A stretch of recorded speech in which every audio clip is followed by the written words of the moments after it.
Hello and welcome to NDI Expert Speak. This is a series of talk show brought to you by Navkar Digital Institute and expert faculty member of Navkar Digital Institute to guide CA student for a particular subject. उसमें कैसे prepare किया जाए? What is going to be the weightage? How can you clear the exam? How can you score better marks? So I am Amit Dongrani. I teach mathematics and logical reasoning at foundation level, and along with me we have Professor Nirav Pandya. Nirav sir is considered as one of the master and most sought out faculty as far as statistics is concerned at CA foundation level. और आज का guys हमारा topic है, ये topic सबसे ज्यादा demand वाला topic है, हर बच्चे को इसके बारे में जानना होता है. When we talk about foundation के पेपर्स, 4 पेपर में से गाइस सबसे ज्यादा अगर प्रॉब्लम बच्चों को दिमाग में लगता है नहीं प्रॉब्लम, बट अगर लगता है तो that paper is a QA का paper. Am I right, Nirav sir? Yes. In this QA का paper what we are going to discuss today, आज हम इसका फंडामेंटल स्ट्रक्चर समझेंगे कि भाई पेपर किस टाइप का है, उसके बाद उसके चैप्टर्स का वेटेज क्या है वो समझेंगे, उसके बाद हर चैप्टर को और डिफिकल्ट चैप्टर को कैसे अप्रोच करना है वो देखेंगे, एग्जाम को कैसे अप्रोच करना है वो भी बात करेंगे, और बाद में ये भी डिस्कस कर लेंगे थोड़े बहुत पॉइंट कि भाई ये एग्जाम क्लियर करना हो. भाई मेरे को मैथमेटिक्स एक्सपर्ट नहीं बनना, मेरे को मैथ्स नहीं आता, मेरे को इस एग्जाम को क्लियर करना है, तो आप क्लियर कैसे कर सकते हैं, ये सारी की सारी चीजों की डिस्कशन मैं और नीरव सर करेंगे and it is going to be helpful to you. तो starting with the first thing, Nirav sir आप पहले तो ये बताओ कि इस सब्जेक्ट का स्ट्रक्चर क्या है. मतलब पहले फाउंडेशन हुआ करता था ना, तब 50-50 मार्क्स का मैथ्स एंड स्टेट कुछ आता था, अब क्या नया स्ट्रक्चर आया है, तो वो क्या स्ट्रक्चर है वो आप स्टूडेंट को बताओ. यस सर, अभी टोटल मार्क्स 100 है. 100 को अगर हम डिवाइड करें तो 3 पार्ट्स में बांट सकते हैं अपन. 40 मार्क्स का मैथ्स पूछा जाता है, 40 मार्क्स का स्टेट एंड 20 मार्क्स का लॉजिकल रीजनिंग. लॉजिकल रीजनिंग इनको नया इंट्रोड्यूस हुआ है, सबसे टॉपिक सुन के बहुत ही इजी होता है. आप उसके बारे में बाद में और अच्छे से बताना. मैथ्स जो है 40 मार्क्स का, वो आपने 10 तक पढ़ा है, सभी बच्चों ने जो 10 तक पढ़ा है. 2 ही चैप्टर ऐसे है जो 11-12 में पढ़े बच्चों ने, बाकी 10 तक जो पढ़ा है वही मैथ्स है. बहुत इजी मैथ्स है, बहुत सिंपल मैथ्स है. स्टेटिस्टिक्स जो गुजरात बोर्ड वाले बच्चे हैं उनको, या जो सीबीएसई मैथ्स वाले बच्चे हैं, उन्होंने स्टेटिस्टिक्स का थोड़ा सा पार्ट पढ़ा हुआ है, बट गुजरात बोर्ड वाले बच्चों ने तो पूरा का पूरा स्टेटिस्टिक्स पढ़ा हुआ है. तो 40 मार्क्स ये टोटल उनका कवर हो गया है. तो 20 मार्क्स से सर लॉजिकल रीजनिंग के बारे में आप कुछ बताएं. लॉजिकल रीजनिंग जैसे नीरव सर ने बताया 40 मार्क्स का स्टेटिस्टिक है, 40 का मैथ्स है और 20 मार्क्स लॉजिकल रीजनिंग है. देखो logical reasoning is actually a blessing for the student. Logical reasoning में होता क्या है, तो पजल होती है, ब्लड रिलेशनशिप. जैसे अपन नॉर्मल पजल सॉल्व करते हैं ना, काफी मैगजीन में आता है, काफी न्यूज़पेपर में आता है, डायरेक्शन टेस्ट के पजल होते हैं. आजकल तो व्हाट्सएप पे भी आते रहते हैं कि ए और बी सामने सामने बैठे, सी और डी सामने सामने बैठे हैं, अब सी जो है वो ए के बी के बीच में है कि नहीं, such kind of seating arrangement हो गया, फिर ब्लड रिलेशन हो गया, फिर डायरेक्शन टेस्ट हो गया. ऐसे बेसिक पजल के सवाल है और उसका वेटेज है 20 मार्क्स का. तो वैसे देखा जाए तो पहले से अभी का जो फाउंडेशन का मैथ्स का पेपर है, it became very easy. Nirav sir apart from this it is very important है ना, अगर कोई भी सब्जेक्ट क्लियर करना है ना, तो मोस्ट इंपॉर्टेंट ये होता है कि भाई कहाँ पे ज्यादा मार्क्स बटोर सकते हैं वो हमें पता हो. मतलब हमको पेपर का वेटेज पता होना चाहिए. तो जितने भी चैप्टर है स्टेटिस्टिक के और लॉजिकल रीजनिंग के पॉसिबल, तो आप सबका वेटेज बताइए. गाइज ये वेटेज जो नीरव सर बता रहे हैं आपको, it is very important thing, क्योंकि ये प्रॉपरली इन्होंने, नीरव सर ने पास्ट 4 साल के पेपर को एनालिसिस करके बनाया हुआ है. तो सर प्लीज आप बताइए सबका वेटेज, ताकि ये पता चले कि हम कौन से चैप्टर पे ज्यादा फोकस कर सकते हैं. Yes sir, definitely. Chapter wise हम वेटेज देखें. फर्स्ट चैप्टर स्टैटिस्टिक्स में जो है, स्टैटिस्टिक्स शुरू होता है और फर्स्ट चैप्टर है स्टैटिस्टिकल डिस्क्रिप्शन ऑफ डेटा. अभी आपके सामने ये स्क्रीन दिखाई देगी. फर्स्ट चैप्टर जो है वो स्टैटिस्टिकल डिस्क्रिप्शन ऑफ डेटा, यहाँ पे 14 SR नंबर में है. उसका करीब वेटेज जो है 5 मार्क्स का है. 5 मार्क्स का पूछा जाता है, पास्ट एग्जाम में पूछा गया है. मेजर्स ऑफ सेंट्रल टेंडेंसी जो चैप्टर है उसके करीब 13 मार्क्स का, आप सोच सकते हो 13 मार्क्स का पूछा जाता है उसमें से. प्रोबेबिलिटी का 4 मार्क्स का, प्रोबेबिलिटी डिस्ट्रीब्यूशन 7 मार्क्स का, एंड कोरिलेशन एंड रिग्रेशन करीब 5 से 6 मार्क्स का, index number and time series करीब 5 से 6 मार्क्स का पूछा जाता है. ये सभी चैप्टर्स गुजरात स्टेट बोर्ड वालों बच्चों ने सभी के सभी चैप्टर्स पढ़े हुए 11th या 12th स्टैंडर्ड में. मैं लॉजिकल रीजनिंग की बात करूं तो एक चैप्टर नंबर सीरीज, उसके करीब 5 मार्क्स होते हैं. देन डायरेक्शन टेस्ट उसके 6 मार्क्स होते हैं. हाईएस्ट वेटेज इसका है. अगर एलआर की बात करें तो सिटिंग अरेंजमेंट 4 मार्क्स का, ब्लड रिलेशन 2 या 3 मार्क्स का पूछा जाता है, एंड सिलोजिज्म 3 मार्क्स का पूछा जाता है। ये सब चैप्टर्स के वेट के हिसाब से हमको प्रिपरेशन करनी चाहिए। वो कैसी प्रिपरेशन करनी चाहिए उसके बारे में भी हम डिस्कस करेंगे। बट सर मैथ्स के बारे में आप बताएं कि कौन कौन से चैप्टर के कितने कितने वेटेज है इसमें।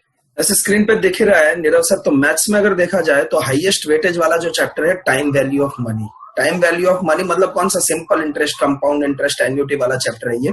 अच्छा, जब हम बात करें सेकंड बेस्ड वेटेज, तो सेकंड बेस्ड वेटेज होता है ratio, proportion, indices and logarithm chapter, जिसके 5 से 6 मार्क्स के सवाल आते हैं। और दूसरा है basic concept of differential and calculus, है ना, मतलब चैप्टर नंबर 1 जो दिख रहा है और चैप्टर नंबर 8 जो स्क्रीन में दिख रहा है, ये 5 से 6 मार्क्स का है। और बाकी के जो चैप्टर है, लाइक चैप्टर जो सीरीज में सेकंड दिख रहा है आपको, 5th दिख रहा है और 6th दिख रहा है। सेकंड सीरीज मतलब इक्वेशन एंड मैट्रिक्स, इक्वेशन आपका हुआ होता है, जैसे नीरव सर ने बताया स्कूल में जो हुआ है, ये सारे चैप्टर ऑलमोस्ट स्कूल में थोड़े थोड़े हमने टच किए होते हैं। Then permutation and combination and arithmetic and geometric progression, इनका वेटेज है 4 मार्क्स का। और 2 कम वेटेज वाले चैप्टर है, एक है लीनियर इनइक्वालिटीज। गाइस हर साल इसमें से 1 मार्क्स का सवाल आता है, बट ये चैप्टर भी बहुत ही छोटा है और काफी सिंपल है। 2 घंटे में आप चैप्टर कंप्लीट कर सकते हो और इसके सारे सवाल, सारे के सारे सवाल आप सॉल्व कर सकते हो। वैसा चैप्टर है जिसका वेटेज है 1 मार्क्स का। And when we talk about the set function and relation, 2 से 3 मार्क्स के सवाल आते हैं।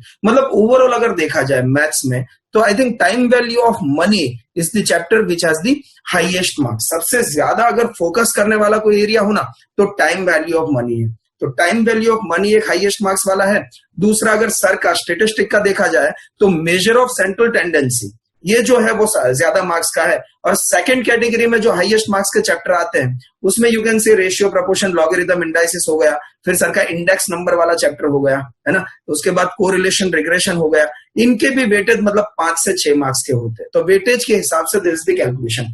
अब सर मेरे को आप एक इंपॉर्टेंट चीज बताओ कि इस चैप्टर्स को, जिनका वेटेज ज्यादा है, उस चैप्टर को प्रिपेयर कैसे किया जाए। मतलब स्टेटिस्टिक का काफी सारे बच्चे आपने बताया, जैसे स्टेट बोर्ड वाले पढ़ के आते हैं, बाकी central board and other board वाले, कोई भी बच्चा हो, स्टेटिस्टिक को हमें प्रिपेयर करना है तो आप मेरे को 2 तरीके से बताओ। ये बच्चों को बहुत जानना जरूरी होता है 3 पॉइंट ऑफ व्यू से। वैसे तो पहले तो किस चैप्टर को प्रायोरिटी दी जाए, दूसरा उसको कैसे प्रिपेयर किया जाए, और तीसरा कौन सा मटेरियल यूज किया जाए, है ना, कैसे कौन सी प्रायोरिटी देने का, पहला चीज, दूसरा कैसे प्रिपेयर करना है, और तीसरा कौन सा मटेरियल। ये बता दोगे ना तो this is going to be very useful to strategize the preparation for the students. Sir आपने बहुत सही बोला। अगर हमको पता है वेटेज जिसका ज्यादा है उसे हम पहले से बहुत अच्छे से कर दे तो पास होने का चांस बहुत बढ़ जाता है। मैं आपको बताऊं एक फैक्ट, बच्चे बोलते हैं क्यूए थोड़ा सा टफ है या ये सब, बहुत इजी है क्यूए।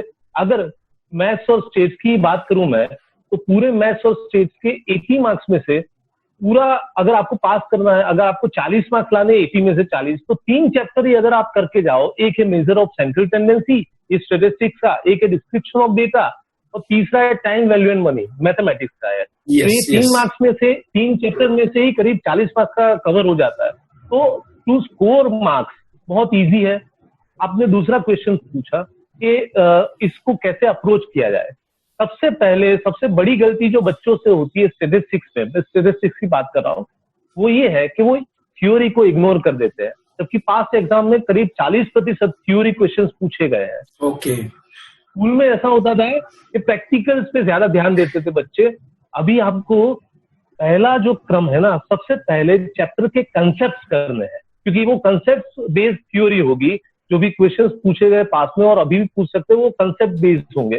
तो सबसे पहला स्टेप है, कोई भी चैप्टर अगर आप उठाओ तो उसकी थ्योरी बहुत अच्छे से कर दो। जो नोट्स हम लिखवाते हैं यहाँ पे, वो नोट्स भी लिखो अच्छे से, वो प्रिपेयर करो। देन इंस्टीट्यूट की मॉड्यूल में जो भी थ्योरी के क्वेश्चंस है, एमसीक्यूज है, वो अच्छे से करो।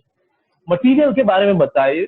अच्छा, ये फर्स्ट क्रम हुआ, कंसेप्ट आपने कर लिया। उसके बाद सेकेंड जो स्टेप है ना, वो क्लास वर्क खत्म करो, नौकार स्पाइरल का। क्लास वर्क के बाद होमवर्क को टच करो। देखो कई बच्चे होते हैं तो सीधा होमवर्क को, जब भी मैं होमवर्क देता हूँ तो डायरेक्ट होमवर्क ही करने लगते हैं, तो गलतियां होगी। सबसे पहले आप, भले ही मैंने होमवर्क दिया हो, आपका क्लास वर्क एंड कंसेप्ट चल गए हैं, बट फिर भी आप एक बार फिर से रिवाइज करो, सब कुछ कंसेप्ट भी देख लो और क्लास वर्क के जो क्वेश्चन चला है वो भी देख लो, फिर होमवर्क करने बैठो। तो ये आपका प्रायोरिटी अगर मैं दूं तो फर्स्ट प्रायोरिटी नौकार की स्पाइरल जो है मैं स्टैटिस्टिक्स के लिए बात कर रहा हूँ और एलआर के लिए बात कर रहा हूँ, नौकार की स्पाइरल आप बहुत अच्छे से फ्रॉम बिगिनिंग टू एंड, और जो भी हमने कंसेप्ट करवाया वो कर लो। तो क्योंकि नौकार की स्पाइरल में करीब 95% से भी ज्यादा इंस्टीट्यूट का मटेरियल भी कवर हो जाता है, उससे भी ज्यादा, और बहुत से एडवांस लेवल के क्वेश्चन है जो कि इंस्टीट्यूट में अगर बी ग्रेड के क्वेश्चन है तो हमारे यहाँ उससे भी अच्छे, उससे भी हायर लेवल के क्वेश्चन हमारे नौकार स्पाइरल में रखे हुए हैं। तो first priority Navkar spiral from beginning to end आपको करना है।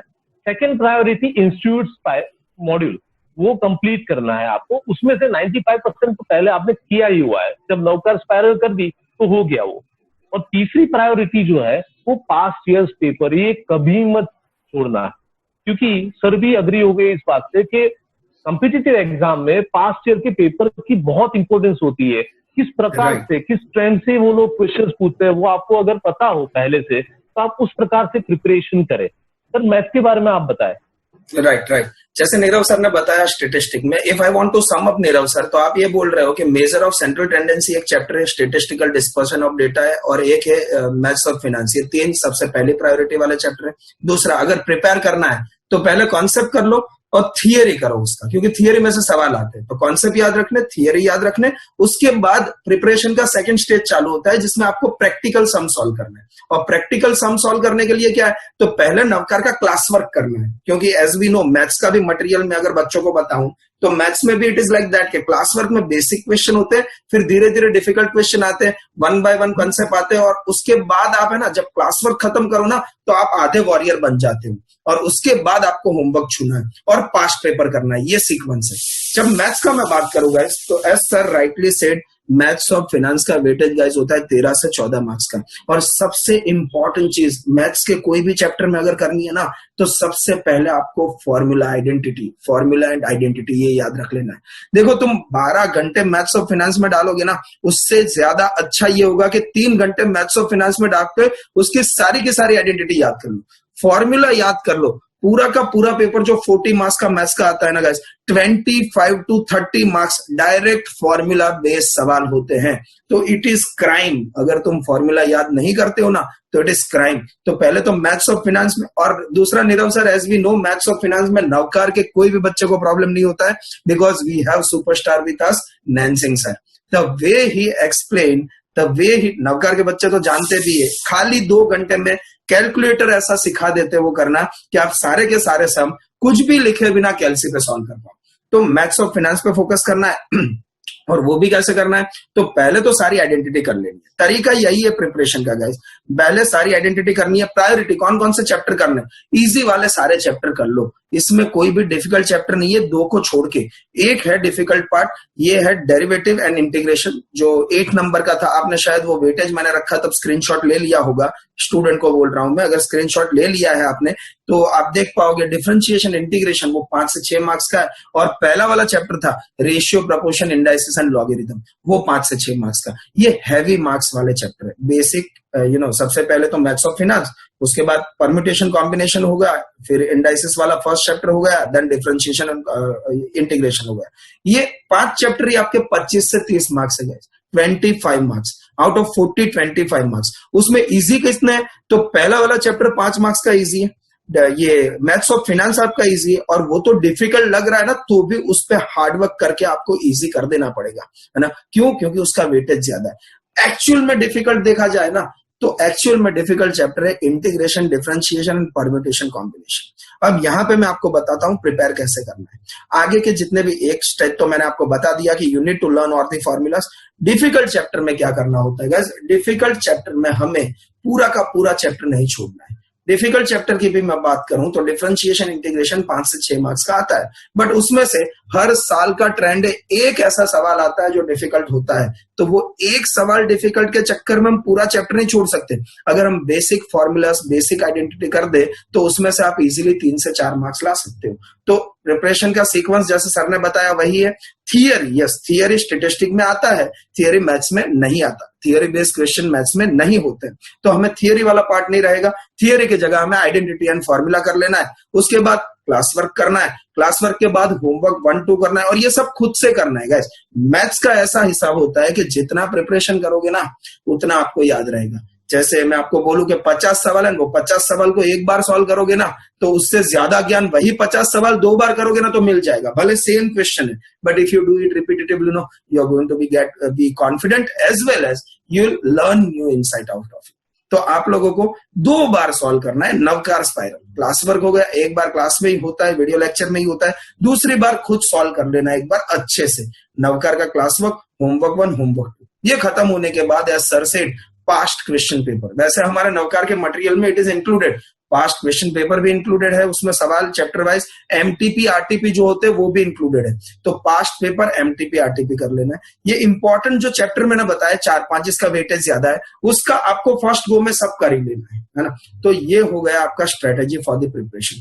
पहले तो ये 4 चैप्टर छोड़ने नहीं है, फिर फॉर्मूला याद कर लेना, उसके बाद नवकार का क्लास वर्क, होमवर्क 1, होमवर्क 2 एक बार क्लास में होगा, एक बार खुद को कर लेना है, आपका preparation is going to be clear. Sir अब देखो ये तो हमने चैप्टर के बारे में बात कर लिया नीरव सर। अब बच्चे ये सोचते हैं कि सर हम मैथमेटिशियन नहीं बनना चाहते हैं, हमने कॉमर्स इसलिए लिया था कि 10th के बाद हमें समझ आ गया कि ये काम नहीं करना है, और ये फाउंडेशन में आने के बाद फिर से मैथ्स आ गया।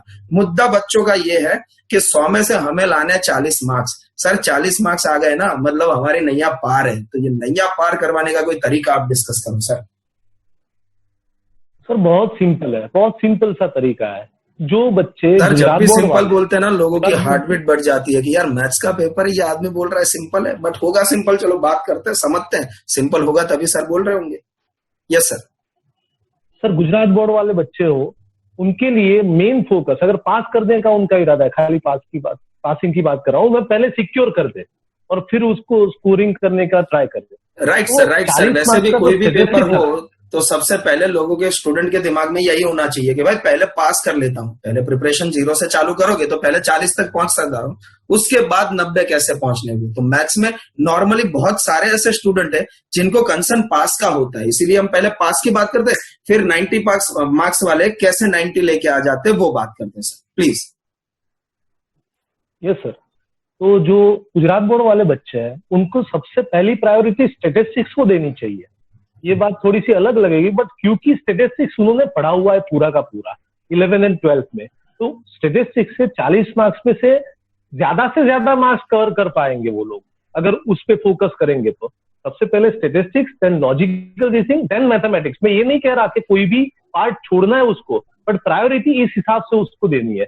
अगर इस हिसाब से देंगे तो वो 40 मार्क्स में से अगर 35 भी मार्क्स आ गए, लॉजिकल रीजनिंग में 20 में से बहुत ही बच्चा कमजोर हो तो भी उसके 15 मार्क्स आराम से आते हैं, वो आप भी अग्रीड हो गए उस बात से। yes, तो yes, आराम से बच्चा पास हो सकता है। मैथ्स के जितने मार्क्स आए वो तो फिर एडिशनल मार्क्स है। सिमिलरली जो सीबीएसई वाला बच्चा है या अदर स्टेट वाला बच्चा है उसको सबसे पहली प्रायोरिटी मैथ्स को देनी चाहिए, then logical reasoning and then statistics. उल्टा पूरा mathematics then logical reasoning then statistics. आप बोलोगे कई बच्चे ऐसा सोचेंगे सर मैथमेटिक्स तो हायर लेवल का आएगा, जिन्होंने सीबीएसई मैथ्स लिया है उनको ही आएगा। ऐसा नहीं है बेटा। करीब 95% जो चैप्टर्स है ना वो तो ऐसे ही है जो आपने 10th तक पढ़े हुए हैं, बेसिक लेवल के। रेशियो, प्रपोजल, इंडाइसिस, ये सब बहुत टाइम वैल्यू ऑफ मनी, मतलब simple interest and compound interest, तो बहुत बेसिक लेवल के चैप्टर्स है। खाली 1-2 चैप्टर ऐसे हैं जो साइंस में आते हैं, बट वो भी अमित सर पढ़ाते हैं, बहुत ही सिंपल है। अमित सर पढ़ाएंगे, आपको 100% आएंगे, और उसमें भी अमित सर बताएंगे कि आपको कैसा करना है। अगर कोई बच्चे को डिफरेंशिएशन, इंटीग्रेशन में बहुत पता नहीं चलता तो भी उसको पूरा चैप्टर नहीं छोड़ना है। अमित सर बताओ आप उसके बारे में।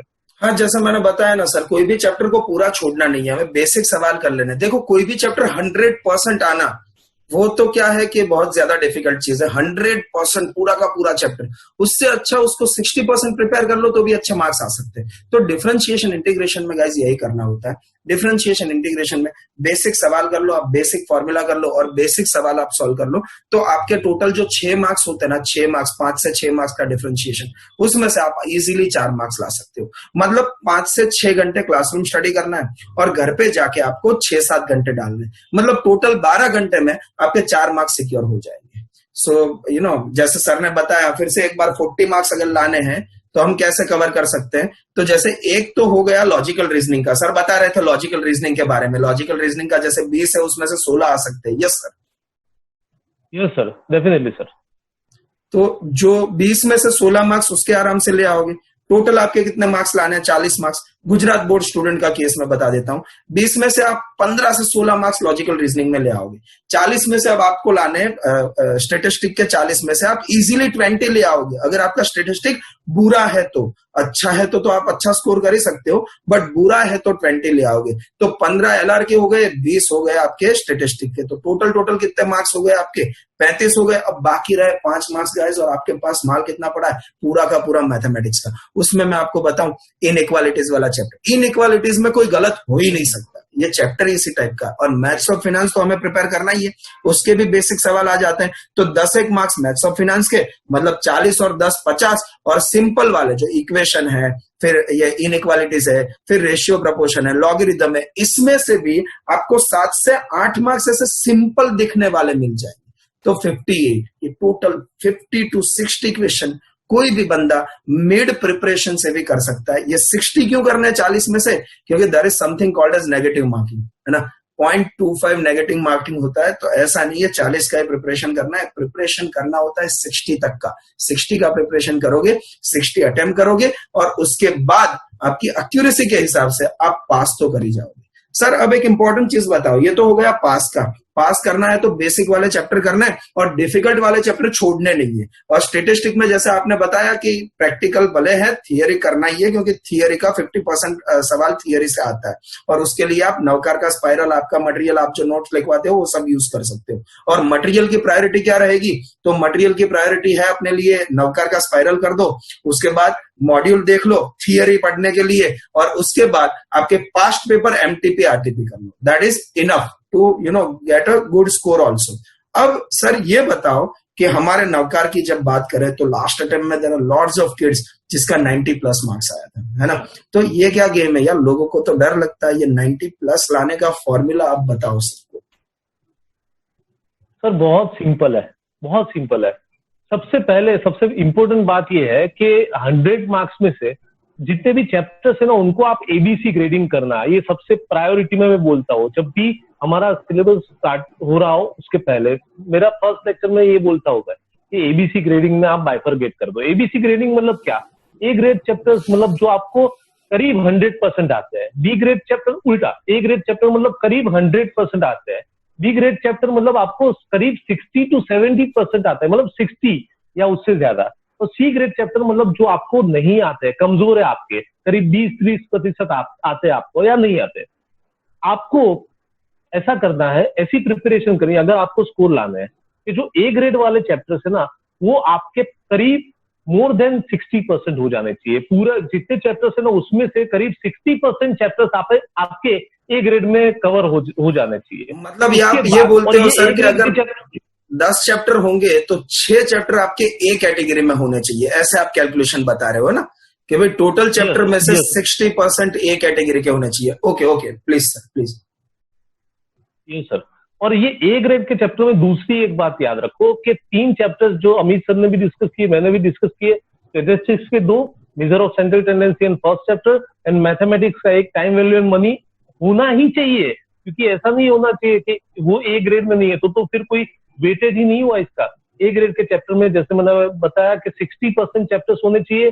बी ग्रेड के चैप्टर करीब 30% होने चाहिए, 30%। This is minimum ratio 30%। और सी ग्रेड के चैप्टर करीब 10% होने चाहिए। अभी आपको ट्राई ये करना है कि बी ग्रेड के चैप्टर को ए ग्रेड में कन्वर्ट करो और सी ग्रेड के चैप्टर को बी ग्रेड में कन्वर्ट करो। आपका लास्ट में रेशियो ऐसा होना चाहिए कि सी ग्रेड का चैप्टर कम से कम हो और बी ग्रेड का चैप्टर भी ए ग्रेड में कन्वर्ट हो जाए। तो this is very very easy कि आप मार्क्स ला सके। सर ने जैसे बताया पास में ऐसे कई बच्चे थे जो 90+, लास्ट एग्जाम में 90+ लाए, ऐसे करीब 100 से भी ज्यादा बच्चे थे। और जब सीपीटी था तो कई बच्चे हमारे ऐसे थे जिनके फुल मार्क्स आए थे। तो to get marks in this subject is so easy. Sir आप बताएं। यस, सेम वे जैसे सर ने बताया, वेटेज कैटेगरी कर देनी है। ज्यादा वेटेज वाले चैप्टर 100% और 10% ही ऐसे चैप्टर होने चाहिए जो आपको कम आते हैं। और वो 10% में let me tell you, normally sir सबका एक ही चैप्टर होता है, differentiation, integration and permutation combination. यही चैप्टर होते हैं जो आप सी कैटेगरी में होते हैं, और यही चैप्टर आप सी कैटेगरी में अफोर्ड भी कर सकते हो। अगर आपने डिफिकल्ट मतलब टाइम वैल्यू ऑफ मनी को सी कैटेगरी गिन लिया जो आपको 20% आता है, तो गाइस पास होने के भी चांसेस नहीं है। I hope we have discussed very good things. These things are going to be helpful to the student. I personally enjoyed this discussion. I hope all of you had also a great time and enjoyed this talk show. Or khali enjoy nahi, I'm sure that you people are going to use this knowledge for the for preparing your strategy for the preparation, and you can maximize your performance. We wish you all the best and all the best for your studies and exam. Thank you very much, Nirav sir. Thank you, kids. Thank you, sir. Thank you. Chalo, see you all soon in the Navkar classroom. Tab tak ke liye happy learning. Bye bye.